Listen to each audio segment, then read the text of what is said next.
Buenas tardes, licenciada. Somos el grupo número 4 y este está integrado por las siguientes personas. Yo soy Melissa Solís. Yo soy Noemí Acosta. Yo soy Adriana Cermeño. Yo soy Sofía Vilés. Yo soy Abigail Meléndez. Yo soy Mayra Cristina Santa María Mejía.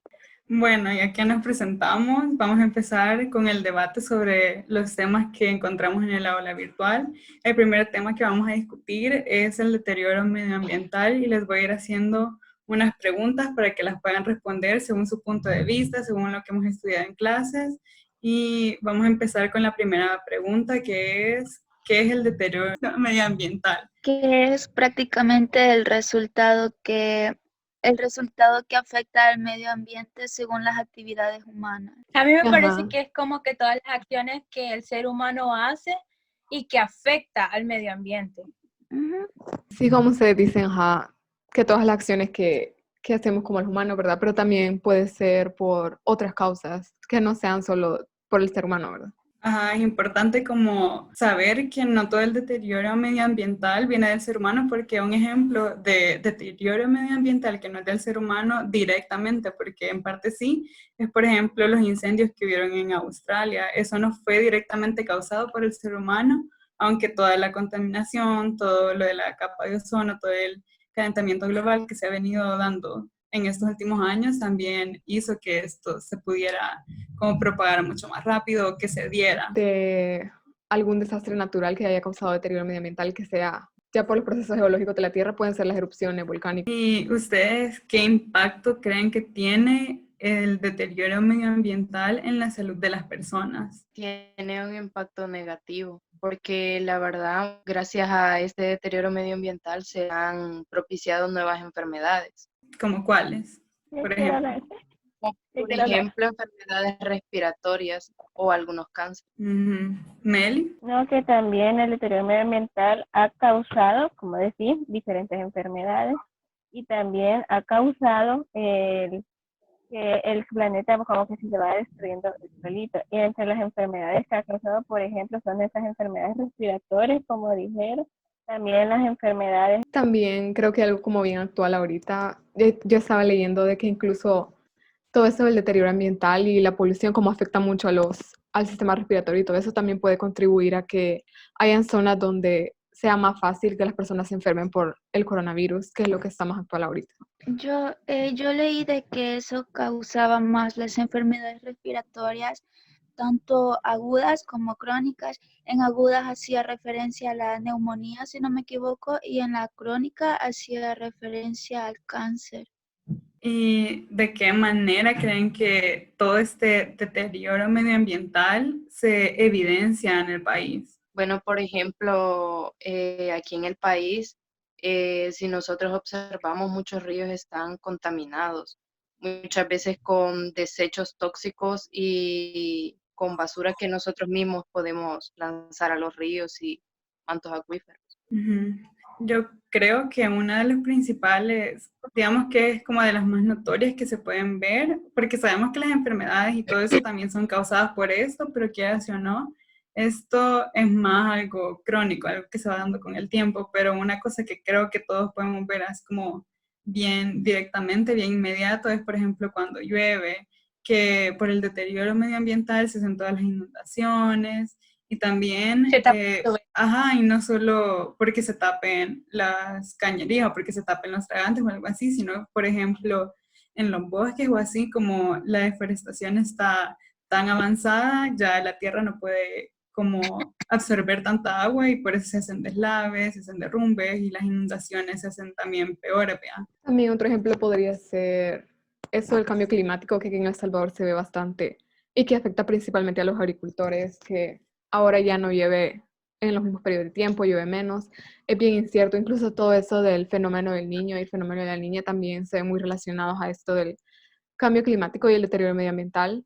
Y creo que es una de las consecuencias más evidentes de cómo el deterioro medioambiental puede como regresar a nosotros de una manera negativa. Sí, cabal, con lo que vos estabas diciendo de los agricultores, creo que una de las maneras en las que también podemos ver el deterioro medioambiental como país es, por ejemplo, con esto de cuando no llueve. En los periodos que se suponía que antes llovía, las cosechas son menos, entonces por eso el precio de los productos incrementa y eso también nos afecta de manera económica. No solo, y podemos ver que el deterioro medioambiental no solo trae problemas de salud, sino que trae problemas de otra índole, como problemas económicos. Pregunta que según el pensamiento social cristiano, ¿qué medidas podríamos o más bien deberíamos tomar para evitar o disminuir el deterioro medioambiental? Yo siento que una de las principales medidas que nosotros podemos tomar, como fomentar la conciencia acerca de cuidar, ya que también es el lugar en donde vivimos. A mí me parece de que, aparte de lo que dice Mayra, de fomentar la conciencia de las personas, creo que también tenemos que empezar como nosotros mismos, porque quieras o no, más de una vez nosotros botamos basura y decimos, pero esto no lo hago seguido, solo una vez al mes o una vez a la semana, pero lo hacemos. Entonces, quieras o no, somos parte de eso y creo que tendríamos que pensar primero por nuestras acciones de no hacerlo. No, y también apoyando lo que dicen de mí es que sí, o sea, sí está bien, o sea, concientizar a las personas, pero también tenemos el problema que de qué sirve concientizar a las personas si no tomamos las acciones, porque como decía, o sea, echamos basura una vez en la calle y decimos, no lo hago seguido. O sea, ¿cuánta gente no lo hace seguido, según ellos? Y vemos lo que está pasando, que los tragantes para esta temporada ya están llenos y cuando viene la lluvia es que empiezan todas las inundaciones. Pienso que es más allá de concientizar, es tomar acciones ya, porque no es de que, mañana, pienso que es un momento, porque ya estamos viviendo las cosas son bastante críticas. Cabal, como ustedes mencionan, ¿verdad? De que es como importante también empezar a ver qué podemos cambiar así nosotros como personas, porque es como, digamos, a veces nos ponemos a pensar que estas son cosas muy complejas, problemas muy complejos y no sabemos cómo darle solución, pero en realidad también hay muchas cosas que podemos hacer así como personas en nuestra vida privada que pueden tener un efecto muy grande y así lo pensamos. Tal vez nosotros podamos empezar en nuestra escala individual, pero después le decimos a nuestros amigos y nuestros amigos le dicen a sus amigos y así. Entonces se podría como generar más cambio de esa manera. Y también creo que es importante, así del pensamiento social cristiano, pensar de que este es como nuestro hogar, ¿verdad? Y que tampoco es como que sea de nosotros y que podemos hacer lo que queramos aquí, sino que hay siempre consecuencias, como mencionaba Melissa, hay consecuencias para las cosas que hacemos y por eso tenemos que tener mayor conciencia y cuidar este medio ambiente. Y también pensar de que no ponernos en plan de que yo no soy la persona, por ejemplo, por decir, yo no soy la persona que tala los árboles y por eso no me corresponde a mí, sino que también empezar a pensar, por ejemplo, pero yo desperdicio mucho papel, entonces estoy contribuyendo a que más árboles se talen y así. Entonces creo que es muy importante eso. Bueno, concluyendo, podemos decir que básicamente las medidas que tenemos que tomar tienen que empezar por nosotros mismos y es no algo de pensar como en el futuro, sino que es algo que debemos hacer ya aún con pequeñas acciones, porque esto puede ir contribuyendo a que al final, con el tiempo, se vaya haciendo como más grande todo. Así como que las buenas acciones puedan ir pasando de persona a persona y que al final el impacto pueda ser grande dentro de la sociedad y dentro del país. Y bueno, vamos a pasar al siguiente tema, que es la migración. La primera pregunta de este tema es, ¿cómo afecta la migración a los países en los que se lleva a cabo? Tanto de los países, de los que sean los migrantes, como aquellos países a los que llegan. ¿Cómo piensan que afecta la migración a estos países? Bueno, básicamente la migración nos afecta a las dos partes por igual. Primero los países que la persona o sea, el país donde la persona es originaria. Porque digamos, si esa persona se fue para darle una mejor vida a su familia o se fue huyendo de problemas aquí sociales, puede ir él, pero quién dice que su familia va a estar segura, su familia se está exponiendo en riesgo. También está el problema que la delincuencia incrementa debido a que los jóvenes viven de los padres que se han ido. Y muchos de esos padres dicen, no, es que mi papá se fue y me dejó. O sea, a veces el papá no se va y lo deja así, olvidado de la nada. El papá está a cargo de él, le manda sus remesas mes a mes, pero él lo que necesita es alguien que lo esté cuidando. Poniéndome en la perspectiva del país donde las personas se van y donde las personas empiezan a buscar alternativas de otro lugar a donde irse a vivir, creo que es muy triste porque ya cuando son cantidades grandes de gente, así como son aquí en nuestros países centroamericanos, como El Salvador, que sí a mucha gente se va, es como un indicador también de que algo está mal en el país, no se están haciendo cambios para no se están haciendo acciones para cambiar eso, entonces creo que eso es muy triste.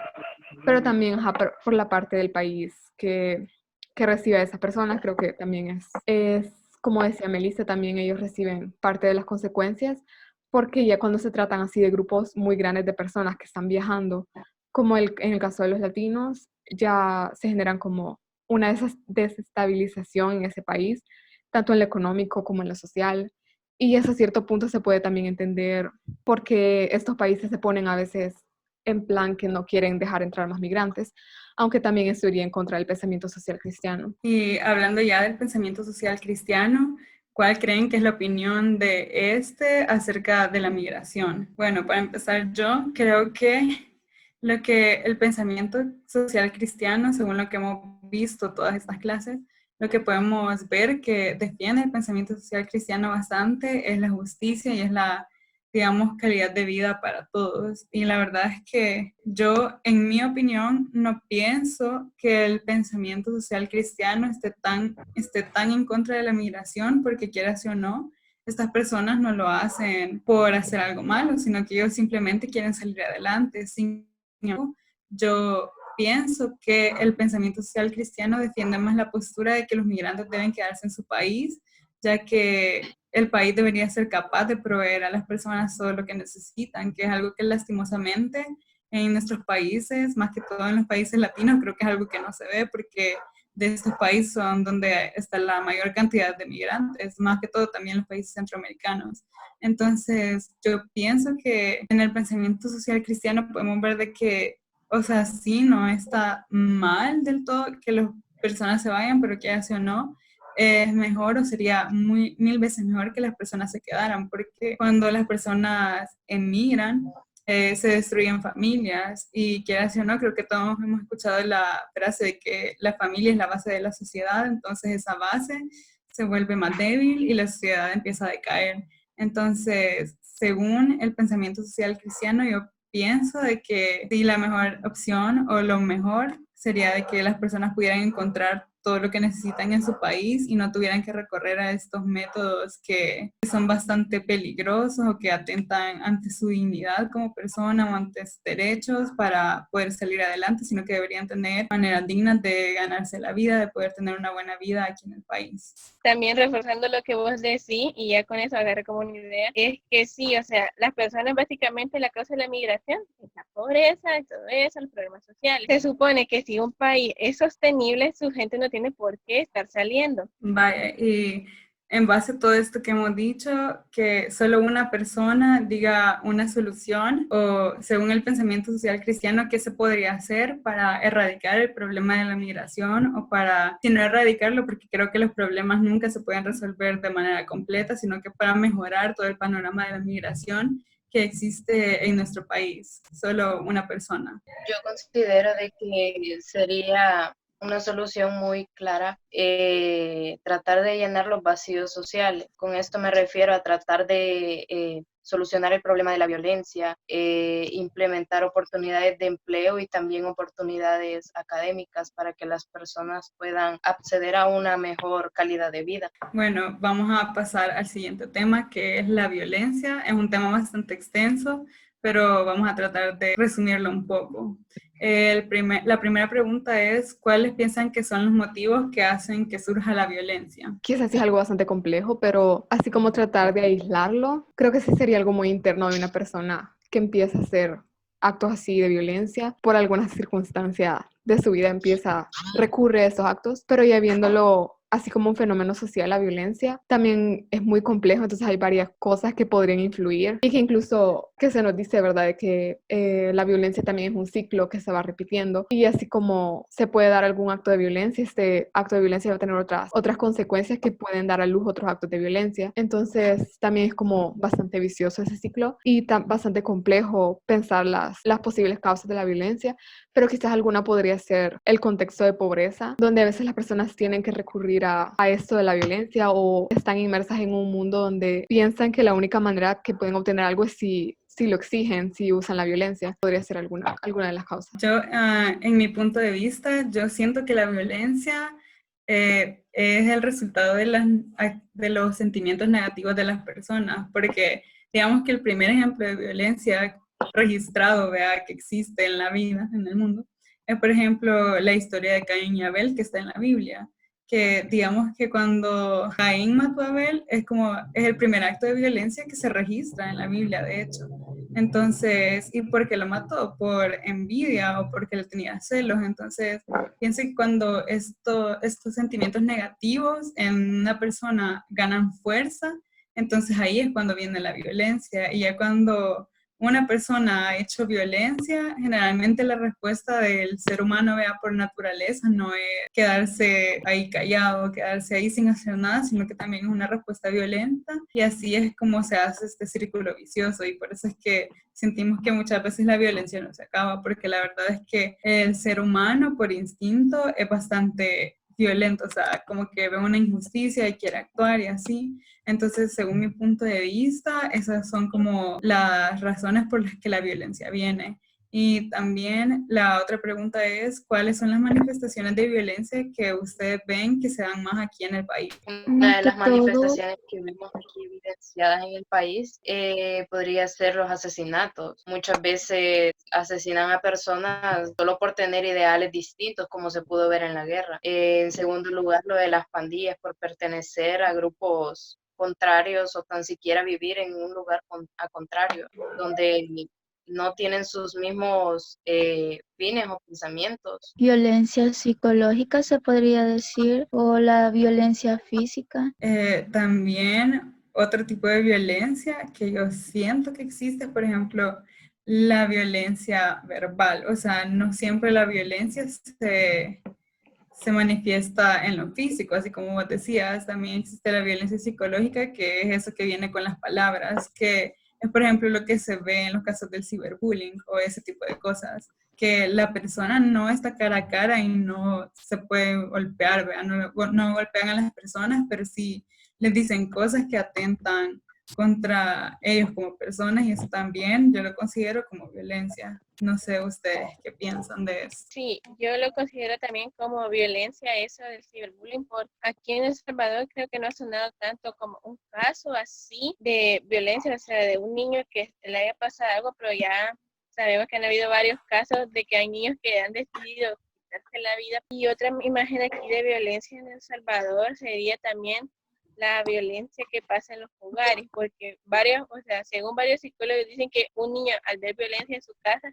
eso es lo que él llega a practicar en un futuro, o es lo que ella está practicando. ¿Y ustedes creen que la violencia se puede erradicar por completo de alguna manera? Yo lo quiero ser positivo y pienso que se podría, porque como vos decís, hay sentimientos de odio y cosas así, y sabemos que, o sea, el pensamiento lo que busca es que nos seamos unidos y todo eso, que amemos al prójimo como nos amamos a nosotros, como dice la Biblia. Quisiera pensar que sí, pero siendo realista, pienso que hasta cierto punto no, porque hay, o sea, vos decís que son sentimientos de odio, o sea, el ser humano no es perfecto y nosotros ya venimos con esos sentimientos. Sí, yo creo que es demasiado idealista quizás pensar de que se puede erradicar por completo la violencia, porque ajá, hay muchas maneras en las que la violencia se da, y también está muy relacionado con la pobreza, y es también muy difícil decir que vamos a tener sociedades libres, completamente libres de pobreza, porque también yo quería mencionar de que otro de las manifestaciones de la violencia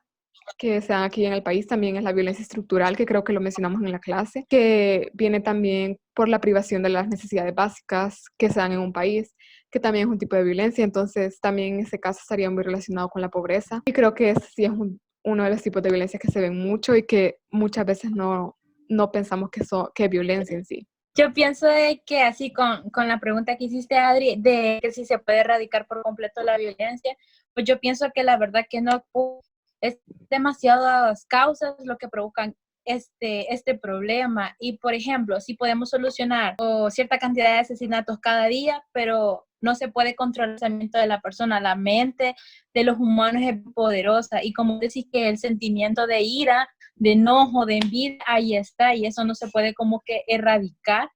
Por más, yo pienso en mi pensar, por más que recibas ayuda, como que siempre queda eso ahí, porque como dijo Meli, es algo que los humanos tienen. Entonces, por más que queramos arreglar una cosa, no podemos arreglar otra, entonces no se puede como erradicar por completo. Quizás solo para ser más positivos, de que Siento que hemos sido un poco negativos, papá.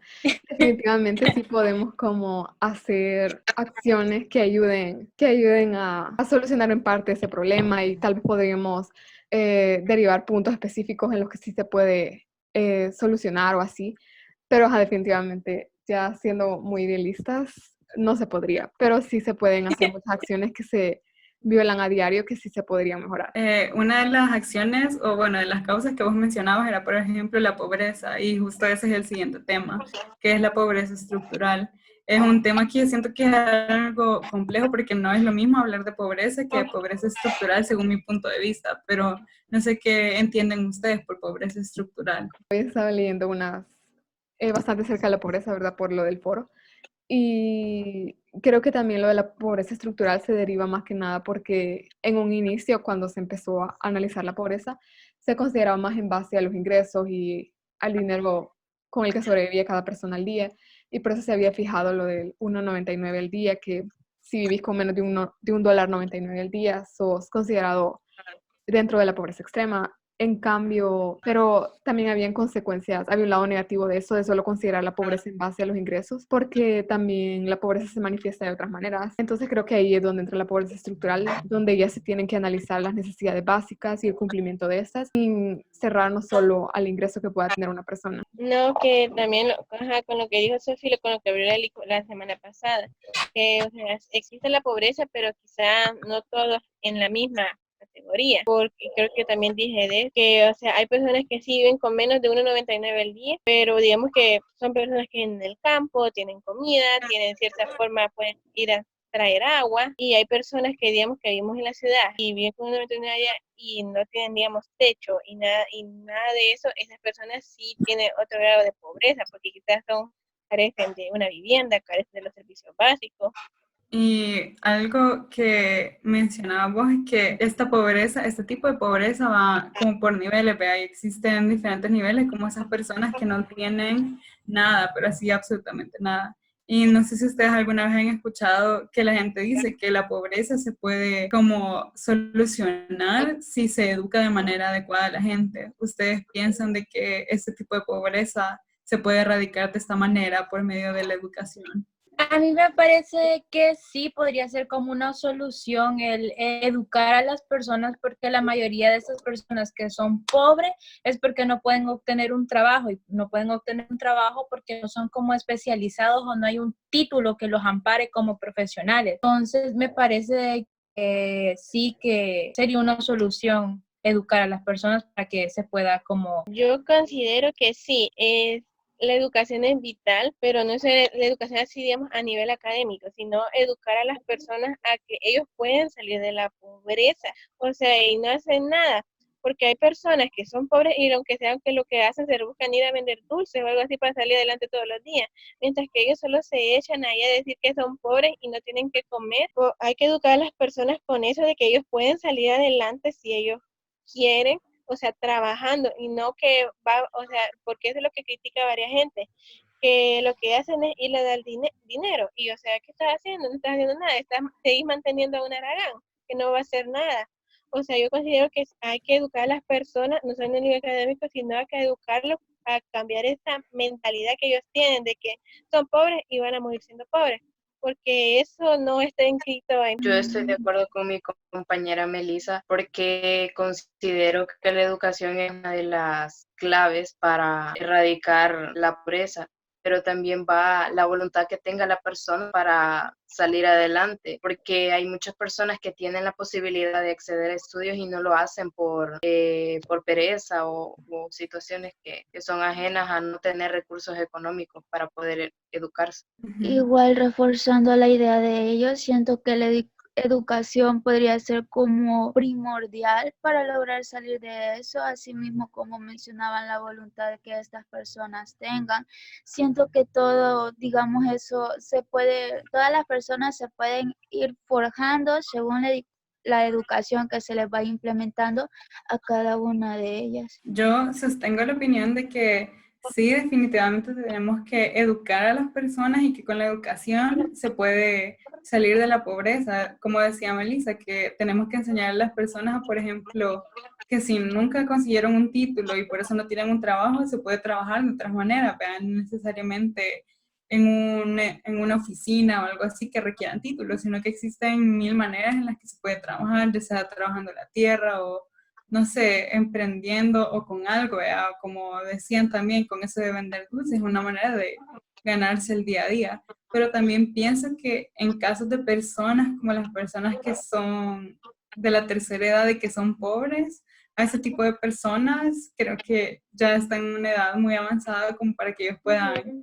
encontrar una manera de trabajar, ¿verdad? Sin duda creo que en ese sentido sí tendríamos que nosotros como personas de alguna u otra manera brindarles una ayuda que no requiera que ellos hagan tanto esfuerzo, porque deberíamos encontrar maneras de ayudar a estas personas. Y creo que uno de los problemas que también hace que, al menos en nuestro país, esto no haya pasado hasta este momento, es por la corrupción que creo que hemos vivido por parte del gobierno desde hace bastantes años, ¿vea? Pero algo, antes de meternos de lleno a este tema, quisiera saber qué piensan ustedes que es la corrupción, qué han escuchado que es la corrupción más bien.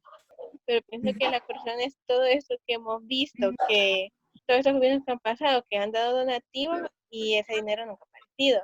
O que hay personas trabajando en el gobierno con cargos altos y que no están tan preparados para ello, pero como son familia de alguien, o sea, ellos están adentro. Y ese alguien... Vaya, no, de que quizás por nuestro contexto también solemos pensar en corrupción bien relacionada a la política, porque es lo que hemos vivido, ¿verdad? Y a lo que estamos acostumbrados, pero también quizás sería de pensar de que la corrupción también va más allá de solo en la política, porque también se puede ver así en otros contextos. Quizás iría más relacionado con algún incumplimiento deliberado de la ley y quizás también relacionado con cierta permisibilidad para que eso suceda y que nadie le dice nada a esta persona. No, yo apoyando lo que dice Lisa, yo más o menos así, corrupción puede como basarse en eso de que las personas que están como en altos rangos tienen como la posibilidad de ayudar y no lo hacen para buscar como que su bien propio, y hay personas que le dan a esa persona para que ayude y no lo hace. De hecho, si ustedes buscan así como en internet o algo así, ¿cuál es la definición de corrupción? Ahí te dice que la definición de corrupción es la acción de corromperse, es decir, de hacer las cosas que ya no están bien.